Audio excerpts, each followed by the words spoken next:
ঐশী আপু বিয়েতে খুব খুশি ছিল। কিন্তু দেখতে দেখতে 2 মাস পার হয়ে গেল। আর দুলাভাই এর বিদেশ যাওয়ার সময় হয়ে গেল। বিয়ের 2 মাসের মধ্যেই স্বামী বিদেশে চলে যাবে, তাই ঐশী আপু ভীষণভাবে ভেঙে পড়ল। তাই দুলাভাই সিদ্ধান্ত নিল যে 1 বছর পরেই দুলাভাই দেশে ফিরে আসবে, আর এই 1 বছর ঐশী আপু তার বাপের বাড়িতেই থাকবে। দুলাভাই এর বাড়ি টাঙ্গাইল জেলাতে।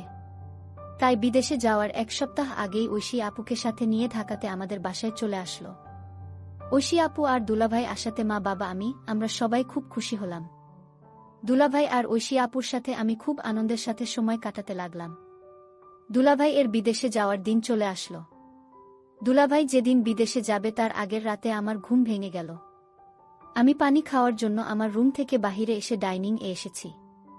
বাইরে প্রচণ্ড গরমের তাপদাহ। এই গরমের প্রখরতায় সবাই অসুস্থ হচ্ছে। পানি খাওয়ার প্রবণতাও আমার ঠিকঠাক নিয়মে নেই। তাই স্বাভাবিক নিয়মের থেকে এ সময় একটু বেশি পানি পান করছিলাম। পানি খেয়ে আমার রুমে যাওয়ার সময় হঠাৎ করে আমার কানে একটা আওয়াজ আসলো। আমি খেয়াল করে শুনলাম, আওয়াজটা আমার পাশের রুম অর্থাৎ ঐশী আপুর রুম থেকে আসছে। আমি ঐশী আপুর রুমের দিকে তাকিয়ে দেখলাম রুমের জানালা খোলা। প্রথমে ভাবছিলাম হয়তো এই গরমে জানালা খোলা রেখেছে, পাশ দিয়ে হালকা বাতাস যাওয়ার জন্য, আর রুমের ভিতরে লাইট জ্বলছে। আমার কৌতূহল বেড়ে গেল। আমি ঐশী আপুর রুমের জানালার কাছে গিয়ে দাঁড়ালাম। এটা কি দেখলাম আমি? আপু জানালার দিকে তাকাতেই আপুর চোখের সাথে আমার চোখাচোখি হতেই আমি জানালা থেকে পাশে সরে গেলাম। কিন্তু এবার আমি আমার রুমে না গিয়ে জানালার পাশেই দাঁড়িয়ে থাকলাম। সময়ের সাথে আমার সাহসও বাড়তে লাগল। আমি আবার জানালা দিয়ে দেখলাম। আমি জানালায় দাঁড়াতেই দেখি আপু আমার দিকেই তাকিয়ে আছে। আমাকে দেখে আপু একটা মুচকি হাসি দিল। আপুর মুচকি হাসিতে আমার সাহস আরও বেড়ে গেল। সে রাতে গরমে ভালো ঘুম না হওয়ায় আমার মাথাটা ভারী হয়ে আছে। বারবার ঐশী আপু আর দুলাভাই এর কথা আমার চোখের সামনে ভেসে আসছে। সেটা মনে পড়তেই আমার ভীষণ ভয় লাগছিল। গতকাল রাতে আপু আমাকে কিছু বলেনি, কিন্তু আজকে আমি আপুর সামনে দাঁড়াবো কিভাবে? আজকে আপু আমাকে কি বলবে? এসব ভাবতে ভাবতে আমার মাথাটা আরও ভারী হয়ে আসছিল। তখনই আমার মা চিৎকার করে আমাকে সকালের নাস্তা করার জন্য ডাক দিল। আজকে দুলাভাই বিদেশে চলে যাবে, তাই বাবাও আজ বাড়িতেই আছে। আমি আমার রুম থেকে বাহিরে এসে দেখি বাবা, মা, দুলাভাই আর ঐশী আপু ডাইনিং টেবিলে বসে আছে। আমি মাথা নিচু করে এগিয়ে গিয়ে নাস্তা করতে বললাম। আমি ভয় করছিলাম যে কখন যেন ঐশী আপু গতকাল রাতের প্রসঙ্গ তুলে সবার সামনে আমাকে বকা দিবে। কিন্তু তেমন কিছুই হলো না। ঐশী আপু একদম স্বাভাবিক ছিল। আপুর আচরণ দেখে মনে হচ্ছিল যেন গতকাল রাতে কিছুই হয়নি। আপুর আচরণ দেখে আমি স্বস্তি পেলাম। দুলাভাই বিদেশে চলে গেল। ঐশী আপু সারাদিন মন খারাপ করে থাকল। সেদিন রাতে প্রায় 11টার দিকে গরমে আমি আমার রুম থেকে বাহিরে এসে দেখি ঐশী আপু গরমে রুমের জানালা খোলা আর রুম এর ভিতরে লাইট জ্বলছে। আমি এগিয়ে গিয়ে আপুর রুমের জানালায় দাঁড়ালাম। জানালার পর্দাটা একটু সরিয়ে দিয়ে দেখলাম আপু বিছানায় বসে বই পড়ছে। আমি জানালায় দাঁড়িয়ে আপুকে দেখতে লাগলাম। আপু বিছানায় হেলান দিয়ে বই পড়ছে। বই পড়তে পড়তে আপু জানালার দিকে তাকিয়ে দেখল আমি সেখানে দাঁড়িয়ে আছি। আমাকে কিছু না বলে আপু আবার বই পড়তে লাগল। বই পড়তে পড়তে আপু বারবার আমাকে দেখছিল। আমিও চুপচাপ দাঁড়িয়ে আপুকে দেখছিলাম। বেশ কিছুক্ষণ পরে আপু বিছানা থেকে নেমে হাতের বইটা টেবিলে রেখে জানালার কাছে আমার সামনে এসে দাঁড়াল। আপু আমার চোখের দিকে তাকিয়ে বলল, কি রে, কিছু বলবি? আমি থতমত খেয়ে বললাম, আপু তুমি ঠিক আছো? আপু সুন্দর একটা হাসি দিয়ে বলল, হ্যাঁ আমি ঠিক আছি। অনেক রাত হয়েছে, এখন রুমে গিয়ে ঘুমিয়ে পড়। আমি বললাম, তুমি কি এখনই ঘুমাবা আপু? আপু বলল, হ্যাঁ, তুইও গিয়ে ঘুমিয়ে পড়। আমি বললাম, আগে তুমি শুয়ে পড় আপু, তারপরে আমি ঘুমাতে যাচ্ছি। আপু আর কিছু না বলে একটা মুচকি হাসি দিয়ে রুমের লাইট বন্ধ করে বিছানায় শুয়ে পড়ল। আমিও আমার রুমে এসে শুয়ে পড়লাম, কিন্তু কিছুতেই ঘুম আসছিল না। বারবার আপুর কথা মনে আসছিল। সকালে উঠে আবার সব কিছু স্বাভাবিক। দিনের বেলায় আপু কখনো রাতের বিষয়ে কোনো কথা বলতো না। দিনের আপু আর রাতের আপু যেন সম্পূর্ণ আলাদা। আমিও কখনো দিনের বেলা রাতের বিষয়ে কথা বলতাম না। এভাবেই আমাদের দিন কাটতে লাগল। দিনের বেলায় আমরা 2 ভাই বোন স্বাভাবিক আচরণ করতাম, কিন্তু প্রতিদিন রাতে আমি আপুর রুম এর জানালায় গিয়ে আপুকে দেখতাম। কোনো দিন আপু জেগে থেকে বই পড়ত বা টিভি দেখত। আবার কোনো দিন আমি যাওয়ার আগেই আপু রুমের লাইট বন্ধ করে ঘুমিয়ে পড়ত। প্রায় ৮-৯ দিন পরে একদিন রাতে আমি ঐশী আপুর রুমের জানালায় গিয়ে দেখলাম আপুর রুমের লাইট জ্বলছে, কিন্তু রুমে আপু নাই। আমি রুমের চারিদিকে তাকিয়ে দেখলাম আপু কোথাও নাই। হঠাৎ আপুর রুমের বাথরুম এর দরজা খুলে গেল। আপু বাথরুম থেকে গোসল সেরে বাহির হয়ে আসলো। আপুকে দেখে আমার হার্টবিট বাড়তে লাগল, কারণ আপু তখন অবস্থায় ছিল। বাথরুম থেকে বাহিরে এসেই আপু জানালার দিকে তাকিয়ে দেখল আমি দাঁড়িয়ে আছি। আপু আস্তে আস্তে জানালার কাছে এগিয়ে এসে নিচু স্বরে বলল, কিরে শাওন, তুই এখনো ঘুমাসনি? আমি বললাম, আমার ঘুম আসছে না আপু। আপু বলল, বেশি রাত জাগা শরীরের জন্য ভালো না। আমি দাঁড়িয়ে দাঁড়িয়ে অবাক হয়ে আপুকে দেখছিলাম। আপু তখন ঘুমানোর জন্য প্রস্তুত হল। তারপরে আমাকে বলল, এবার গিয়ে ঘুমিয়ে পড়। আমি বললাম, থ্যাঙ্কস আপু। আপু লাইট বন্ধ করে শুয়ে পড়ল। আমি আমার রুমে এসে সবকিছু ভাবতে ভাবতে ঘুমিয়ে পড়লাম। একদিন আমার বাবা আর মা সকালে নাস্তা করে চাচার বাসায় গেল। আমার বাবারা 2 ভাই। আমার বাবা ছোট আর চাচা বড়। চাচার বাড়ি ঢাকা শহরেই। চাচা আমাদের মতো মধ্যবিত্ত নয়। চাচার কাপড়ের ব্যবসা আছে। নিজের চেষ্টায় চাচা তার ব্যবসা প্রতিষ্ঠা করেছে। চাচার একমাত্র ছেলে শিহাব আমার কয়েক মাসের ছোট হলেও আমরা 2 চাচাতো ভাই বন্ধুর মতো। শিহাব হচ্ছে আমার ধনী চাচার আদরের একমাত্র সন্তান। তাই শিহাব ইচ্ছা মতো টাকা খরচ করে। চাচা চাচি শিহাবকে কিছুই বলে না। আমার বাবা আর মা সারাদিন চাচার বাসায় থাকবে আর ফিরবে রাতে। আজকে শুধু আমরা 2 ভাই বোন বাসায় থাকব। তাই আমি আমার রুমে বসে ভাবছি কিভাবে আপুর সাথে আরও বেশি ফ্রি হওয়া যায়। তখনই ঐশী আপু আমার রুমে এসে বলল, কি করছিস শাওন? আমি বললাম, কিছু না আপু, এমনি বসে আছি। আপু বলল, আজকে কি তোর কোনো কাজ আছে? আমি বললাম, না আপু, আমার কোনো কাজ নাই। আজকে সারাদিন আমি তোমার সাথে গল্প করব ভেবেছিলাম, যদি তুমি ব্যস্ত না থাকো। আপু বলল, ও আচ্ছা, তাহলে তুই গোসল করে ফ্রেশ হয়ে আমার রুমে আয়। আমি বললাম, ঠিক আছে আপু, আমি গোসল করে তোমার রুমে আসছি। আপু চলে যেতেই আমি তাড়াতাড়ি গোসল করে রেডি হয়ে আপুর রুমে গেলাম। আপুর রুমের দরজা খোলা ছিল।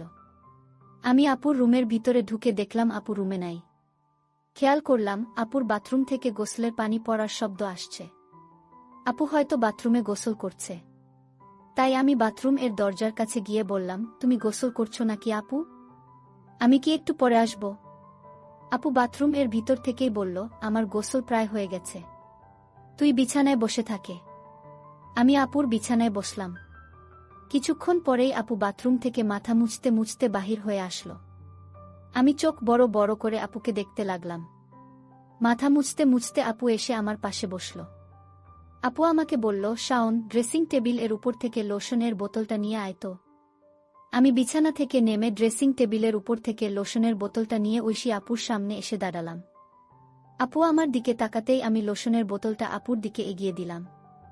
আমি আপুর হাতে একটু লোশন ঢেলে দিয়ে আপুর সামনেই দাঁড়িয়ে থাকলাম। তখন আপু সুন্দর করে সাজুগুজো করছিল, কিন্তু কেন আপু এমন করে সেজেছিল আমি বুঝলাম না। সেদিন রাতে বিদ্যুৎ ছিল না আর প্রচণ্ড গরমও পড়েছিল, তাই আমি বাহিরে বের হয়েছিলাম। হঠাৎ আপুর রুমের দরজা খোলা ছিল। আমি আপুর রুমের ভিতরে ঢুকে দেখলাম আপু রুমে নাই। আমি পাশের রুমে চলে গেলাম, কিন্তু সেখানেও আপু নাই। তাহলে আপু কোথায় গেল? আমার ভীষণ চিন্তা হচ্ছে। হঠাৎ লক্ষ্য করলাম আমার পাশের রুম থেকে আপুর গলার আওয়াজ আসছে। মনে হচ্ছে চিৎকার করছে। আমি অবাক হয়ে গেলাম, কিসের চিৎকার আসছে বাবার রুম থেকে। আমি পাশের রুমে যেতেই দেখলাম রুম ভিতর থেকে লক করা। আমি জানালার পাশে গেলাম, গিয়ে দেখলাম সেখানে জানালাও লক করা। আমার মন চাচ্ছে জানালা ভেঙে ঘরে ঢুকে পড়ি।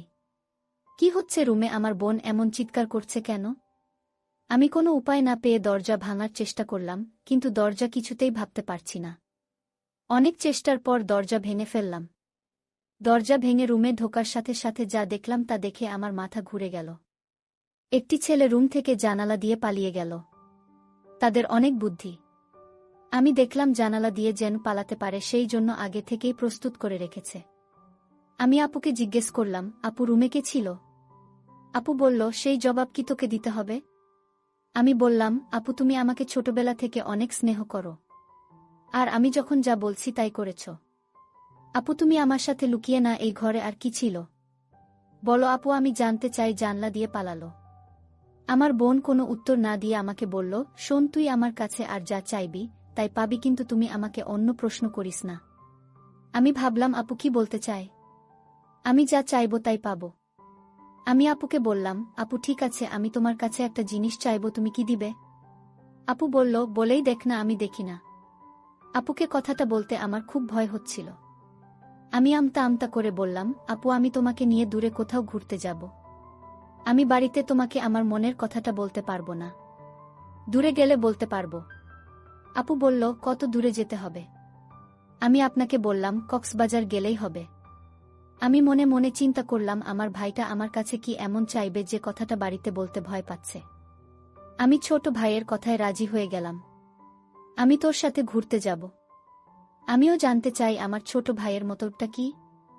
হঠাৎ ছোট ভাই আমাকে ডাক দিয়ে বলল, আপু আমি যে কথা তোমায় বলবো আর আমি তোমার কাছে যা চাইব তা কাউকে বলতে পারবে না।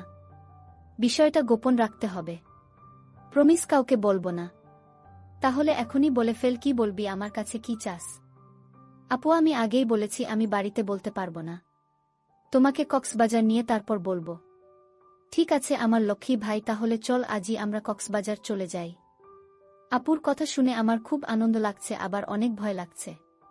তাহলে চলো কালই আমরা কক্সবাজার চলে যাই। পরের দিন সকালে আমি আপুকে নিয়ে কক্সবাজার রওনা দিলাম। আমরা সকাল ৮টায় বাড়ি থেকে কক্সবাজারের উদ্দেশ্যে নিয়ে রওনা দিলাম। আমরা প্রায় রাত ৯টায় কক্সবাজার গিয়ে পৌঁছালাম। সারাদিন গাড়ির জার্নিতে শরীরটা আমার অনেক ক্লান্ত হয়ে গেছে। আমার চোখের পাতা কিছুতেই খোলা রাখতে পারেনি। আমি ঘুমিয়ে পড়লাম। মানে আমার আপু ঘুমিয়ে গেল। আমি আপনাকে বললাম, আপু কিছু খাবে না? আমি বাহির থেকে খাবার নিয়ে আসি। আপু বলল, না আমি কিছুই খাব না। উত্তর, ইচ্ছে থাকলে তুই হোটেল থেকে খেয়ে নে। আমি বললাম, আপু তোমাকে রেখে আমি কি খাইতে পারবো? আপু বলল, ডিস্টার্ব করিস না, আমি ঘুমাব, তুই যা পারিস না করে। বেন বেন করিস না, কাল কথা হবে, এখন ঘুমা। আপুকে ঘুমের মধ্যে অনেক সুন্দর লাগছিল। আমিও ক্লান্ত শরীর নিয়ে ঘুমিয়ে পড়লাম। পরের দিন সকালে ঘুম থেকে উঠে আমরা সমুদ্র সেকতে ঘুরতে গেলাম। সারাদিন ঘুরলাম। এবার আপু আমায় প্রশ্ন করল, আচ্ছা শাওন তুই কি ভুলে গেছিস? তুই আমাকে কেন কক্সবাজার নিয়ে এসেছিস? আরে আপু ভুলি নাই, আজ রাতে বলবো। আপু যদি তুমি আমার কথা না রাখ তাহলে আমি কিন্তু ওই দিনের রাতের ঘটনা সবাইকে বলে দিব। আপু তখন আমার দিকে রাগান্বিত চোখে তাকিয়ে বলল, শাওন আমি কি না করেছি তোর কথা রাখব না? তারপর সন্ধ্যা হয়ে আসছে। আমি আপুকে বললাম, আপু চলো হোটেলে যাই। রাতের খাবার হোটেলে খেয়ে তারপর আজ আমরা হোটেলেই থাকব। আপু তখন বলল, হোটেলে কেন? এখানে তো দুলাভাইয়ের ছোট ভাইয়ের বাসায় থাকতে পারি। আর আমরা তো গতকাল এখানে ছিলাম। আমরা কেন শুধু শুধু অযথা ভাড়া দিয়ে হোটেলে থাকব? আমি বললাম, হোটেল না থাকলে যে আমার মনের কথাটা বলতে পারবো না আপু। আপু তখন বলল, ঠিক আছে তুই যা বলবি তাই হবে। তারপর আমরা একটা হোটেলে গিয়ে উঠলাম। আমি আপুকে যে কথাটা বলবো সেই কথা শুনে আপু কি আমার প্রতি রাগ করবে, আমি এসব চিন্তা করছিলাম। আপু আমায় বলল, শাওন তুই কি চিন্তা করছিস? আমি আপনাকে বললাম, আপু আমি যে কথাটা বলবো তা শুনলে তুমি রাগ করবে না তো? আপু বলল, আমি কতবার বলবো আমি রাগ করব না। আমি কাউকে কিছু বলবো না, তুই নির্ভয়ে আমাকে তোর মনের কথা বলতে পারিস। আপুর কথা শুনে আমি কিছুটা সাহস পেলাম। আমি আপু বললাম, আপু আমি ছোটবেলা থেকেই তোমাকে অনেক পছন্দ করি। আর দুলাভাই বিদেশ যাওয়ার পর থেকে আমি লক্ষ্য করছি তুমি সব সময় মনমরা হয়ে থাকো। আমি তোমার কষ্ট বুঝি। তুমি চাইলে আমি তোমার কষ্ট দূর করে দিব। আপু বলল, তুই আমার কষ্ট বুঝিস? আরে আপু ছোট থেকে আমরা একসাথে বড় হয়েছি। আমি তোমার মনের কথা না বুঝবে কি বুঝবে? আমি জানি তোমার ভিতর কিসের অভাব কাজ করছে। ছোট ভাইয়ের কথা শুনে আমি কিছুটা আশ্চর্য হলাম। বলে কি সে আমার মনের খবর সব জানে? আচ্ছা বেশি কথা না বলে তুই বল আমার কাছে কি চাস? আপু আমি ছোটবেলা থেকেই তোমাকে আমার পছন্দ, আর তাই আমি তোমার সাথে। বল থেমে গেলে কেন? আমার সাথে কি? আপু আসলে আমার বলতে খুব ভয় লাগছে। আরে বাবা এত ভয় করলে কি চলবে? কি বলতে চাস বলে ফেলে। আপু ওই দিন রুম থেকে যে একটা ছেলে পালিয়ে গেছিল সে কি ছিল আপু? আরে ও হচ্ছে আমার স্কুল ফ্রেন্ডস। তার সাথে তুমি কি করছিলে আপু? আপু বলল, আমি বলতে পারবো না। তুই কি বোকা, কিছুই বুঝিস না? আমি কি করছিলাম তা কি আমার মুখ থেকে শুনতে হবে? হুম আপু, তোমার মুখ থেকে শুনতে চাই। তুমি বললে আমি অনেক খুশি হব আপু। আরে পাগল ছেলে, সেটা কি বলা যায়? সেটা তো বুঝে নিতে হবে। আমি বুঝেছি আপু। তাহলে তো হলোই। আপু, আমি যা মনে মনে বুঝে নিলাম তা আমি করতে চাই। ঠিক আছে, আজ আর কোনো কথা নয়, যা হবার কাল হবে। আপুকে বললাম, আপু কাল হবে তো? আমার কথা রাখবে তো? আমি বললাম, আমি কি তোর সাথে মিথ্যা কথা বলেছি? আমারে কি তোর বিশ্বাস হয় না? যদি বিশ্বাস থাকে তাহলে এখন ঘুম, কাল সব হবে। প্রিয় দর্শক বন্ধুরা, আজ অনেক রাত হয়ে যাওয়ার কারণে গল্পটি শেষ করতে পারলাম না। তাই এই গল্পের বাকি অংশ আগামীকাল সামিয়া ব্লগে আপলোড দেওয়া হবে। সেই পর্যন্ত সবাই ভালো থাকবেন।